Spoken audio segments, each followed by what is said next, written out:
महाभारत को धर्म और अधर्म के बीच का सबसे बड़ा युद्ध माना जाता है। लेकिन क्या आपको पता है कि इस युद्ध के बाद भी कई घटनाएं हुई जिनके प्रभाव आज तक हमारे जीवन में दिखाई देते हैं? तो आज हम आपको लेकर चलेंगे महाभारत के युद्ध के बाद की उन अनसुनी कहानियों की ओर जो उतनी ही महत्वपूर्ण है जितना स्वयं युद्ध।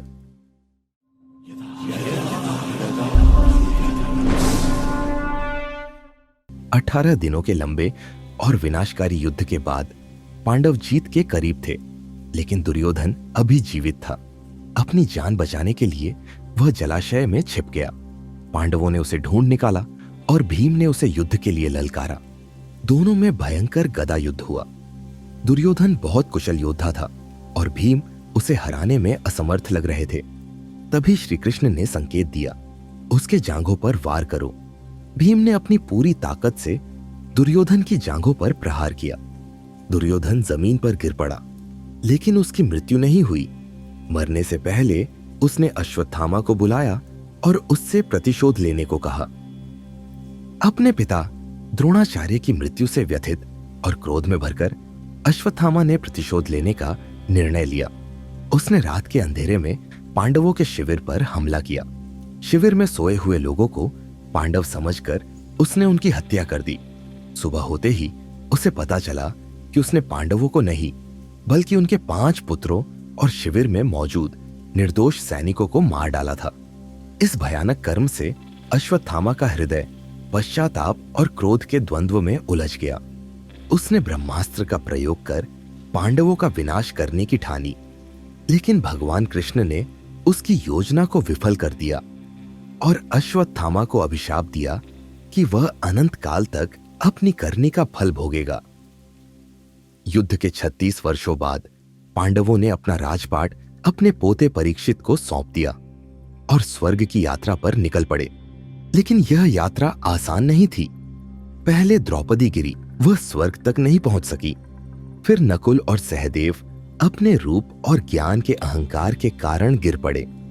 अर्जुन अपनी वीरता पर गर्व के कारण और भीम अपनी लालच के कारण इस यात्रा को पूरा नहीं कर सके। आखिर में केवल युधिष्ठिर ही स्वर्ग तक पहुंचे।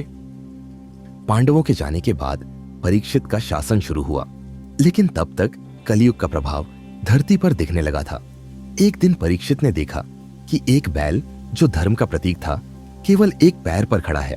कली नामक असुर ने उसके बाकी पैर तोड़ दिए थे। यह बैल सत्य, तपस्या, स्वच्छता और दया का प्रतीक था। अब केवल सत्य बचा था।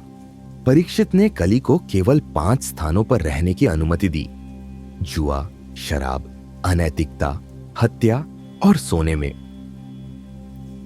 एक दिन राजा परीक्षित जंगल में भटकते हुए एक ऋषि के आश्रम पहुंचे।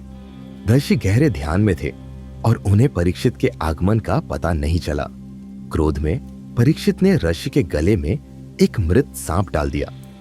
ऋषि के पुत्र श्रृंगी ने जब यह देखा तो उन्होंने परीक्षित को श्राप दिया कि 7 दिनों में तक्षक नाग के डसने से उनकी मृत्यु होगी। परीक्षित ने इस श्राप को स्वीकार किया और अपना राजपाट अपने पुत्र को सौंप दिया। 7वें दिन तक्षक नाग ने उन्हें डस लिया और उनका अंत हो गया।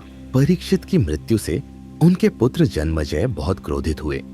उन्होंने तक्षक नाग से बदला लेने के लिए एक विशाल यज्ञ का आयोजन किया जो सभी नागों का विनाश कर सकता था।